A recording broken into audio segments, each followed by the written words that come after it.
all of you who haven't gotten your tax returns. All right. Before you start talking about helping Pookie and sister and cousin them,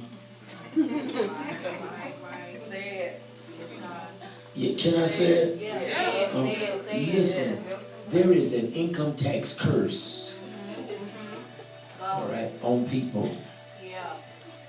They get their income tax and they set in their minds, I'm going to do this, that.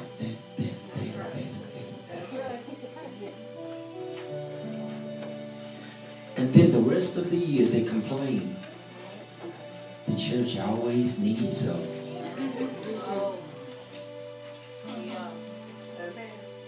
Hear this, and I've known this for a long time. We err, for one, because we keep calling families or family enemies. We keep ruling them as faithful.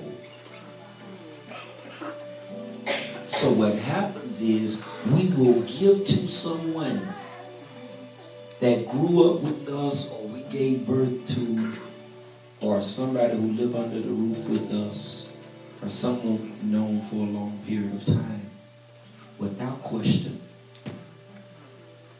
We don't care if they're a tither.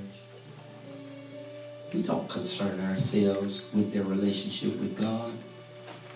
Half of us really don't even consider how much of a bad steward they are.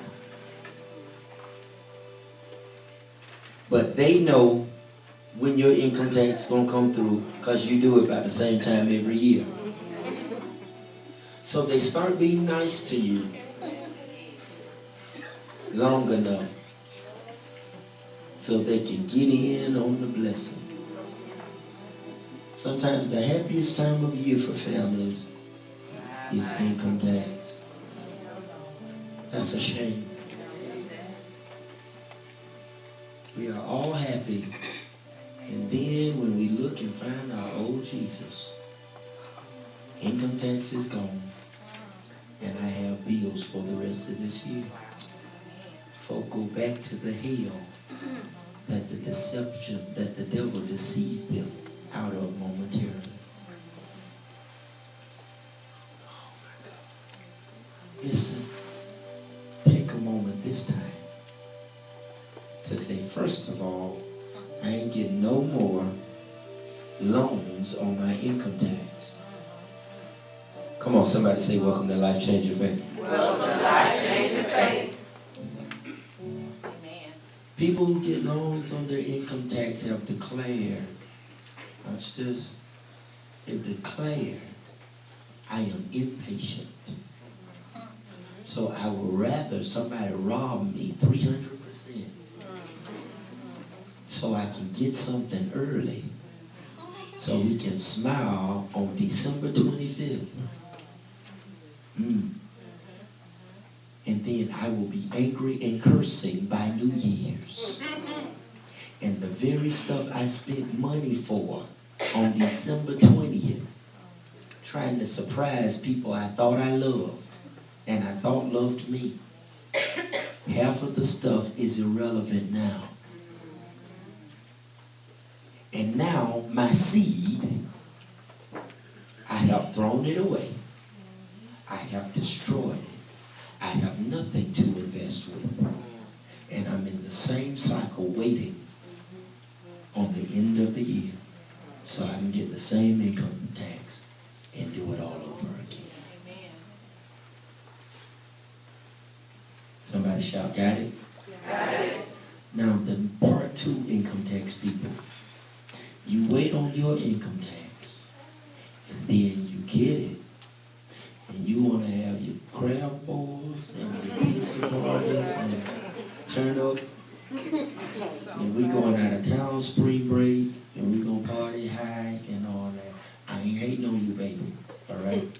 I put my income tax up for a much needed vacation too. All I say to you is get your income tax and buy a passport and go to international places. Yes. You owe yourself the world.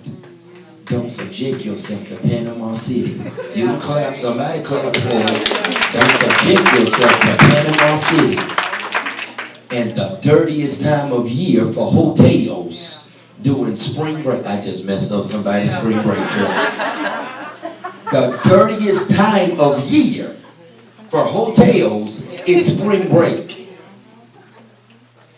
You talking about ain't changing no sheets. Unless they got beer on them and throw up a blood. Other than that, you follow me?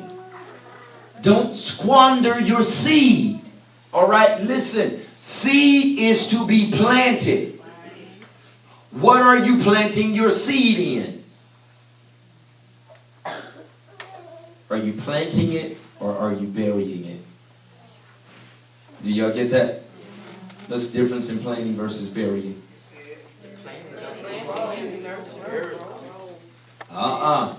Y'all too smart. We are? Yeah. Y'all jumped it and missed it. Y'all too. It kind of went, I'm going to say it went under your head.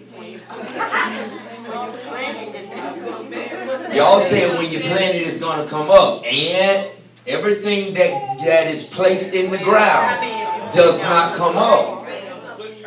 Huh? You got to be on good ground? Okay, so planting, first of all, is strategic. It's where you place it, for one, right? Because see, y'all, that's why I say y'all too smart. Because you know if it's planted, it's supposed to, or it's designed to come up, right? But hold on, what's the difference in planting versus burying? You got it. Y'all with me? When you bury something, you do not expect it to return. Anything coming out the... We buried Aunt Susie last Sunday. If it was your auntie, I'm sorry. I wish Aunt Susie would come knock on your door. Oh, Aunt Susie ain't so bad, y'all.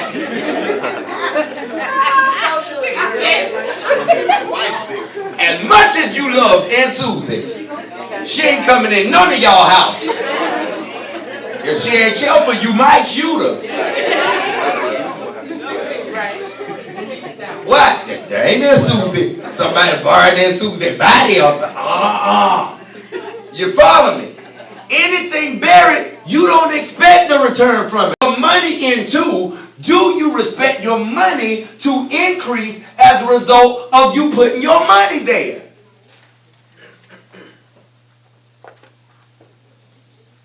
Y'all with me? Your money gets buried in pizza and crab balls. No offense, y'all. All right, no offense on that. I ain't throwing no hits. I'm just being real because that's something. All right, how many enjoy crab balls? All right, so I promise y'all, I'm not really. All right, I'm not picking at nobody. All right, but I'm just saying culturally. All right. Some people, guess what? Some people think a little investment minded and they get half of their income tax and just buy a bunch of lotto tickets. They trying to play it.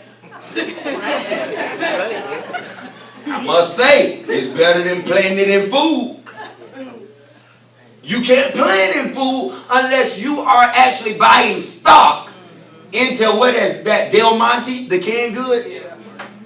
Buy some stock. That's planting your financial seed into food. As long as you are on the consumer side, you are not planting, you are burying. Listen, if you're going to buy shoes, you like J's, please take your income tax. Find out how to buy into the stock. So that way for the rest of the year, when you wear your J's out, you still getting paid for your J's. Listen, our counterparts, they buy everything you buy. They just buy the other side of it. Wealthy people buy everything poor people buy. They just buy the other side of it. They buy on the production side. We buy on the consumption side. To produce is to put out. To consume is to take in. You with me? So if you, listen, God has promises for our lives. But if you don't become production minded, then you will remain consumption minded. So it's the difference in the people who eat to live versus the people who live to eat. The people who eat to live, we realize that it's only fuel for my body to operate. I cannot fall in love with fuel for my body to operate. The people who live to eat is the whole reason why I'm here is for them little babies and crab boys. It keeps coming back. Whoever got that crab boy, God is talking to you. All right, whoever that is. Whoever that is. All right. You have put it in your spirit that when your income tax came, you gonna have that boy. That you brought Jimmy. Alright, for whatever reason, the Lord needs you to know the crab boy ain't in his will for your income tax. Not this time. Alright, we alright. Alright. Jesus. Alright. So seed. Planting versus burying. The expectation makes the difference. What are you doing with your finances right now that you can expect? Do you have any expectation for your finances? What do you expect to come from your finances? Now please don't get it twisted. I just told you all what I like to do. All right, 2 things I like to do. Financially, I think more leaders should tell how they are who they are. All right. From a very young man, all right, I had a smart wife. Y'all give a hand. He raised my wife. I had a smart wife. My wife was smart enough, all right, to realize that if we're going to have anything, we must first work together. You follow me? And I was able to communicate with her. We were able to communicate with each other and say, okay, what do we really want to do in life? One thing that will eat up your seed is you being undecisive. Can anybody think about your instability in years past? I thought I wanted to do this, so I spent $1,000 in that. Thought I wanted to do that, so I spent $3,000 in that. Thought I wanted to do something else, so I spent this and that. And then you look around and you ain't capitalized on anything. You follow me? Undecisiveness will always eat up your seed. Y'all listening? Y'all with me still, right? Is this helping? Yes. Okay. So here is what we learned from being a very young man and young woman in God. What God helped us to understand is before your income tax or major finance, whether it's financial aid or whatever, before it ever arrives, you should already have it assigned. You lose way less that way. But when you wait on it to come, anybody ever got that check? It came earlier than they said it would. Jesus! Yeah. Ain't nothing like that. You talking about giving God glory. That's where I check that box.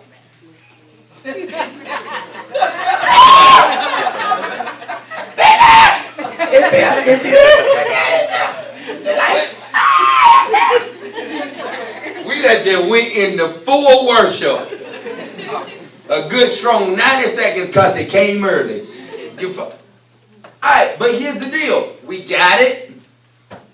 Deposited it. That's another thing. Until you have it, even if it comes unexpected. Until you have plans for it. And it is agreed upon. Alright? Leave it in check form. Ain't even mine in check form. Somebody come steal my check. Leave it in check form and lock your door. Let me tell you something. People already don't want to come to your house. They sure ain't about to come in and try and find your income tax. Alright, you got it. Alright. Leave it in check form. Here's what we learned though. Alright. Plan.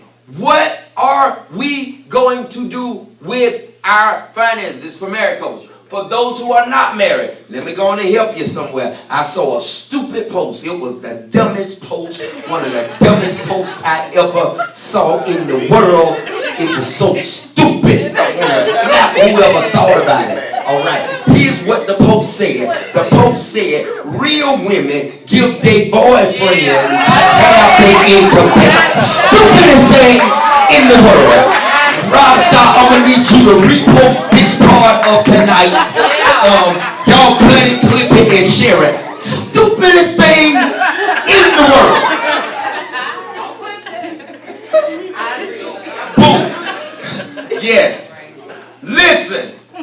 Baby daddies, boyfriends, husbands that don't act right, whoever they are, they don't get half your income tax, boo-boo.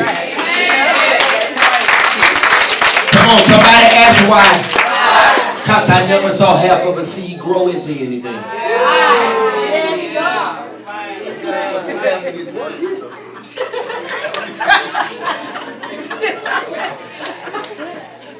Where they do that at? Let me tell you where they do that at. They do that all over. Because he started doing extra stuff around Christmas time. He been massaging her feet. He done borrowed from his mama to buy her some little stuff that was cheap. Then called his homeboy to Jacksonville to buy her some fake Gucci purses from the flea market. Also, he can get half that income tax. He got the Luther plan. Yeah, Vandross, that is.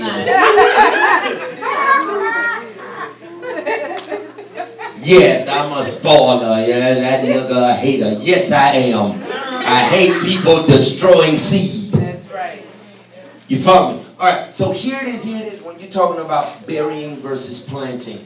All right, we learned to first of all agree on what we were going to invest in. Hear me. What we were going to invest in. Now, somebody asked, why y'all didn't agree on tithe? Y'all didn't hear me say that, did you? The reason why is because it's automatic. Ain't nothing to agree on tithe about. Let me tell you something. If you have questioned tithing off your income tax, you are already cursed for the rest of the year. I'm keeping 100 with you. If you got a question that you just told God, you can't trust me with nothing, my homie. You cannot trust me with nothing. That's what you told God. All right. So I don't even have to talk about tithing off of income. I ain't even going there. All right. We that are faithful in the faith and know better. All right. We give God first. Boom. God take care. But before you start talking about spending, and for the record, you all, you want to get abundantly blessed. All right. Get to the point where tithing is not even something that you have to come across your mind. It's automatic. Like, I don't even care. If I get $1,000, no, I don't get $1,000. I get $900. That's it. I mean, I don't even, the reason why is because I already know 10% is going unto the Lord. That's it.